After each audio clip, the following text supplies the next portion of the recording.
हरियाणा कांग्रेस के अंदर प्रधानगी का मुद्दा अब सबसे ज्यादा ज्वलंत होने वाला है, सबसे ज्यादा मारामारी का होने वाला है, क्योंकि उदय भान की विदाई पक्की होने के चलते अब नए प्रदर्शन को लेकर जहां भूपेंद्र हुड्डा अपनी फील्डिंग चाह रहे हैं, वहीं पर कुमारी शैलजा और रणदीप सुरजेवाला भी चुपचाप अपने पत्ते फेंकने का काम कर रहे हैं, अपनी बिसात बिछाने का काम कर रहे हैं। लेकिन इस बीच में राहुल गांधी की एक फरमाइश ने दोनों ही खेमों के लिए परेशानी का सबब खड़ा कर दिया है। नमस्कार, मैं हूं कुलदीप सुरान। आज हम खरी खरी न्यूज में चर्चा करेंगे हरियाणा कांग्रेस की प्रधानगी को लेकर राहुल गांधी की ख्वाहिश की, राहुल गांधी की पसंद की।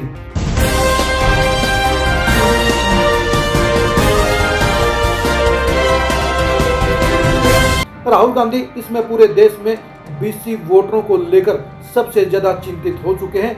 वो बीसी वोटरों को लुभाने के लिए हर मुमकिन कोशिश कर रहे हैं। उनको ये लगता है कि जब से बीसी वोटर बीजेपी के साथ में गए हैं, जब से बीसी चेहरे के तौर पर नरेंद्र मोदी देश में लोकप्रिय हुए हैं, तब से कांग्रेस को बड़ा नुकसान हुआ है। और जब तक बीसी वोटर वापस नहीं आएंगे, तब तक उनकी सत्ता वापस नहीं आएगी और बीजेपी सत्ता से बेदखल नहीं होगी। हरियाणा को लेकर भी ये रिपोर्ट ऊपर पहुंचाई जा चुकी है कि लगभग 30% बीसी वोटर बीजेपी के साथ 90% से ज्यादा लामबंद हो चुका है और इसलिए लगातार 3 चुनाव हरियाणा में कांग्रेस हारी है। अब राहुल गांधी बीसी वोटरों को हरियाणा में भी वापस लाने के लिए अब अपनी इच्छा जता चुके हैं, अपनी पसंद और अपनी चॉइस, अपनी हसरत तीनों ही बता चुके हैं। उन्होंने पार्टी प्रभारी बीके हरिप्रसाद को हरियाणा में किसी मजबूत बीसी चेहरे की तलाश में लगा दिया है और बीके हरिप्रसाद अपने नजदीकी नेताओं से इस बारे में पूछ रहे हैं कि ऐसा कौन सा नेता हो सकता है जो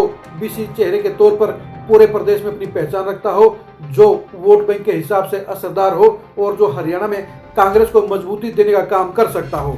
लेकिन दिक्कत इस बात की है कि कैप्टन अजय यादव के अलावा इस समय हरियाणा में ऐसा कोई बड़ा चेहरा बीसी कैटेगरी में नहीं है जो बड़ी पहचान रखता हो।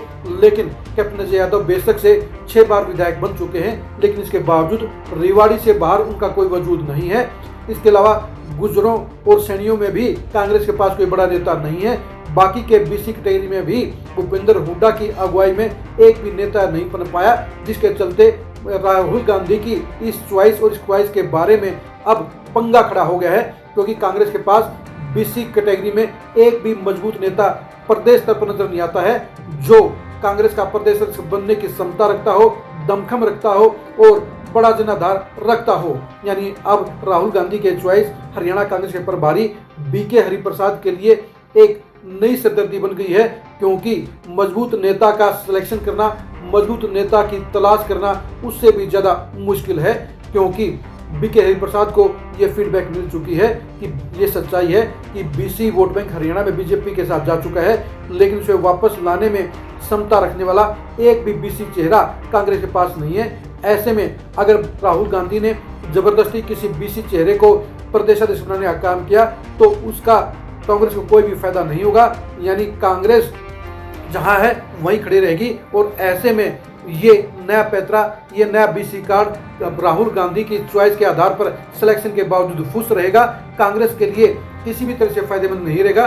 लेकिन ख्वाहिश और चॉइस दोनों ही राहुल गांधी की हैं, इसलिए इसके बारे में बीके हरिप्रसाद मना भी नहीं कर सकते हैं और वो इसलिए बीसी चेहरे की तलाश में जुट गए हैं। आपकी नज़र में ऐसा कौन सा बीसी चेहरा है जो कांग्रेस को हरियाणा में मजबूती दे सकता है? उसका नाम जरूर बताइए।